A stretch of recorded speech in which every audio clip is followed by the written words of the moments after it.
আমার সকল মিষ্টি বন্ধুদের আমার চ্যানেলে অনেক অনেক স্বাগত।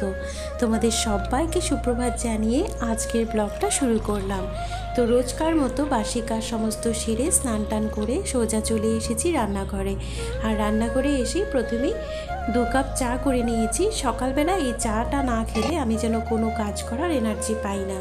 আর এদিকে ডিম সিদ্ধ বসিয়ে দিয়েছি, তবে তার আগে ডিমটাকে আমি ভালো করে ধুয়ে নিয়েছি। আর এই ডিমের সাথে একসাথে আলুও সেদ্ধ বসিয়ে দেব। সাধারণত আমি রোজ রান্না করতে করতেই চাটা খাই সকালবেলা। সকালের চাটা কখনোই আমি শান্তিমতো বসে খেতে পারি না। তবে আজকে মেয়ে ঘুমিয়ে আছে আর আমিও একটু সকালবেলায় উঠেছিলাম, তো তার জন্য দুজনের জন্য চাও করে নিয়েছি। ওদিকে ডিমটা সেদ্ধ হচ্ছে, তো আমি আরাম করে বসে একটু চা খাচ্ছি। আর চায়ের সাথে এই যে বিস্কিটটা, এটাকে আমি বো বিস্কিট বলি, টায়ের মধ্যে যে বো থাকে, এই বিস্কিটটা খেতে কিন্তু আমার খুব ভালো লাগে। আর এইদিকে দেখো ডিমটাও সেদ্ধ হয়ে গেছিলো, তো খোসা ছাড়িয়ে এবার রান্নাটা করে নিচ্ছি। কারণ আমার তো সকালবেলা জানোই রোজই তাড়া থাকে, হাজব্যান্ড অফিসে চলে যাবে, তো এই একটা তাড়া আমার থাকেই। আর রোজের মতো হাজব্যান্ড অফিসে চলে যাওয়ার পর আমি একটু সময় বসেছিলাম, তারপর একে একে এক একটা কাজ শুরু করেছি। এই যে মেখলা চাদরটা দেখছো, তো আমার কাছে কিন্তু বেশ কয়েকটা মেখলা চাদর আছে, যেহেতু আমি আসামে থাকি আর আমার বিয়ে হয়েছে অ্যাসামিসের সাথে। তো এই মেখলা চাদরগুলো কিন্তু আমার পরতে বেশ ভালো লাগে। তো বেশ কিছুদিন ধরে আলনার মধ্যেই রেখে দিয়েছিলাম, আজ ধুবো কাল ধুবো এরকম করতে করতে মেখলাটা আর ধোয়া হয়নি। তো কাল ধুয়ে দিয়েছিলাম, তো আজকে এটা খুব ভালো করে ভাঁজ টাজ করে রেখে দিচ্ছি। আর কিছু কাপড়ও ছিল আমার, তো সেগুলো সব ধুয়ে টুয়ে ভালো করে ভাঁজ করে রেখে দিচ্ছি। কারণ এটাই একটা সময় যখন আমি সব কাজগুলো করে নিই, কারণ একটু পরেই মেয়েকে স্নান করাবো, খাওয়াবো, ঘুম পাড়াবো, এসব করতে করতে আমার অর্ধেকটা বেলা চলেই যায়। তখন কাজগুলো করতেও আমার অনেকটা দেরি হয়ে যায়। আর আমার একটা বাজে অভ্যেস আছে, বেলা যদি একটু বেশি দেরি হয়ে যায় তখন যেন আমার কোনো কাজ করতে ইচ্ছে করে না। তাই আমি যতটা পারি তাড়াতাড়ি 2টোর মধ্যে সব কাজ শেষ করতে চেষ্টা করি। আর আমরা হাউসওয়াইফরা সাধারণত বাড়ির যেগুলো কাজ করি সবারই কিন্তু নিজস্ব কিছু টাইম ধরাবান্ধা আছে, যে এই টাইমটার মধ্যে আমি এই কাজটা শেষ করব, তারপর অন্য কাজ করব। তো আমারও সেরকম, মেয়ে যখন বাড়িতে থাকে না, পাশের ফ্ল্যাটে চলে যায়, তো এই সময়টাতে আমি আমার এক্সট্রা কাজগুলো সেরে ফেলি, যাতে মেয়ে আসলে ওকে একটু টাইম দিতে পারি। আর বলতে বলতে মেয়েও চলে এসেছে, আর ওকে বাড়িতে আনার জন্য আমি এই ফ্যান্টাটাকে একটু ফ্রিজে রেখে দিয়েছিলাম। এটাকে আইসক্রিম বলে লোভ দেখিয়ে ওকে ঘরে আনছি, নাহলে ও ঘরে আসতে চায় না। এটা ম্যাঙ্গো, দাঁড়া দাঁড়া দাঁড়া, জামাটা ছেড়ে নাও, বাটির মধ্যে নিয়ে খেতে লাগে। তো মেয়েকে স্নান টান করিয়ে খাইয়ে ঘুম পাড়িয়ে দিলাম, আর এখন নিজের ভাতটা নিয়ে বসেছি। আমরা সবাইকে সুন্দরভাবে ভাত গুছিয়ে দিই, কিন্তু নিজেরা যখন খেতে বসি তো যেমনি তেমনি নিয়ে নিই।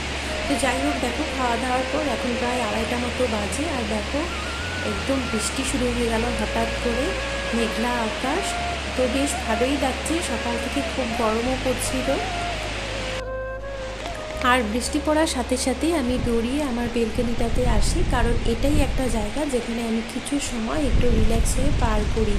সারাদিন ঘরের কাজ আর রুমগুলোর মধ্যেই বন্দি হয়ে থাকি, তো বাইরে কোথায় যাব, ফ্রেশ হাওয়া কোথায় পাবো। তো এই বেলকনিটাতে এসে এই ফুল গাছগুলোকে যখন দেখি, তখন মনটা আমার এমনি খুব ভালো হয়ে যায়। আর এই যে দেখো ফুলগুলো কি সুন্দর ফুটে আছে। যখন যেরকম তখন সেরকমভাবে সেই পরিস্থিতিতে নিজেকে মানিয়ে নিতে পারলেই কিন্তু প্রকৃত অর্থে জীবনে সুখী হওয়া যায়। খুব একটা আশা করা বা খুব একটা এক্সপেকটেশন রাখাও কিন্তু ঠিক না। তো আমরা যেরকম পরিস্থিতিতেই থাকি না কেন, সব কিছুতেই নিজেকে মানিয়ে নিতে পারি, আর নিজের এক্সপেকটেশনটাও আমি খুব একটা বেশি রাখি না। তো এদিকে দেখো মেয়ে উঠে গেছে, ওকে আম কেটে দিলাম, আর ওর সাথে সাথে আমিও একটু আম খেলাম। আর এইদিকে একটু ম্যাগি করে নিচ্ছি। ম্যাগিটা যেহেতু হেলদি না, তো আমি ওকে সব সময় দেই না, খুবই কম দেই। খাও। কেমন হয়েছে? ভালো লাগছে? টেস্টি? হ্যাঁ। কেমন লেগেছে?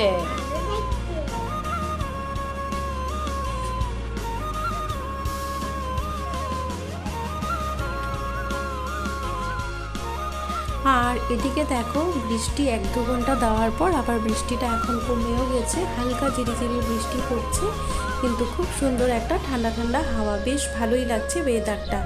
আর এখন সন্ধ্যাবাতি দিয়ে নিলাম। আর আজকে কিন্তু হাজব্যান্ড এখনও আসেনি, প্রায় 7টা মতো বেজে গেছে। তো ফোন করে বলেছিল অনেকটাই দেরি হবে আসতে, আর প্রচণ্ড খিদেও পেয়েছে, কিছু খাওয়াও হয়নি বললো। তো কি করব, তো ভাবছি তাড়াতাড়ি করে একটু কলা ছিল বাড়িতে, তো সেই কলার মালপোয়া করে নিই। তো এখন যদি হেভি পরোটা বা রুটি কিছু করে দেই, তো এগুলো খেলে রাত্রে আর ভাত খেতে পারবে না। তো সেটা ভেবেই আমি কলার মালপোয়াটাই বানালাম, কারণ কয়েকটা খাবে চায়ের সাথে, তো কিছুটা খিদেটাও মিটে যাবে আর পেটটাও ভর্তি থাকবে। তো এখন কিন্তু প্রায় 7:30 মতো বাজে, আর হাজব্যান্ড এখনও কিন্তু অফিস থেকে ফেরেনি। বৃষ্টি যদিও পড়েছে, কিন্তু প্রচণ্ড গরম লাগছে। আর বিশেষ করে রান্নাঘরটাতে আসলে না খুব গরম লাগে, কারণ ওই সাইডের জানালা দিয়ে সারা দিনের সেকেন্ড হাফের রোদটা খুব ঢোকে, আর রান্নাঘরটা একদম গরম হয়ে থাকে। আর এই গ্যাসের সামনে এসে তো একদমই কাজ করা যায় না। তো এদিকে ওর বাবা আসছে না জন্য আমার মেয়ে কিন্তু খুবই বিরক্ত করছে, আর ওর চিন্তাও লেগে গেছে যে এত রাত্র হলো এখনও কেন ওর বাবা আসছে না। আর অফিস থেকে একবার ফোন করেছিল, ফোন করে বলেছিল যে আজকে যেহেতু বৃষ্টি পড়ছে, যে মাটন খেতে ইচ্ছা করছে, তো মাটন আনবে। তো এই কথাটা ভেবেও কিন্তু আমি আর রুটি পরোটা এসব করলাম না, কারণ পরোটা রুটি এসব খাবার পর রাত্রেবেলায় মাটনটা খেতে আর চাইবে না। আর যেহেতু এখন অনেকটাই রাত্র হয়ে গেছে আর এখনও বাড়িতে ফেরেনি। আর এই যে দেখো মালপোয়াগুলো কিন্তু দেখতে বেশ দারুণ সুন্দর ফুলেছে আর খুব সফটও হয়েছিল। তো দেখো আমার সব কয়টি মালপোয়া ভাজাও হয়ে গেছে, আরও কিছু আছে সেগুলো ভেজে নেব। আর এর মধ্যে হাজব্যান্ডও চলে এসেছে, আর হাজব্যান্ডকেও চাটা করে খেতে দিলাম, আর আমি শুধুমাত্র একটা টেস্ট করেছি। আর এদিকে দেখো একটু চিকেনও এনেছে, কারণ মেয়ে মাটন ভালোবাসে না, মাটন খেতে চায় না। তো চিকেনটা আমি হালকা পাতলা করে ওর জন্য একটু ঝোল করে নেব, যেহেতু ও ছোটো, তো ওকে খুব একটা স্পাইসি করে আমি রান্না করে দেই না। আর মাটনটা হাজব্যান্ড রান্না করবে বলছে, তো হাজব্যান্ডের পছন্দে হাজব্যান্ড এটাকে দই দিয়ে ম্যারিনেট করে রেখেছে, পরে বানাবে। আর এদিকে দেখো মেয়ের জন্য আমি চিকেনটা করে নিচ্ছি, কারণ আমি যে ওর জন্য কম মশলায় পাতলা করে চিকেনটা রান্না করি, তো সেটা খেতেও বেশ ভালোবাসে।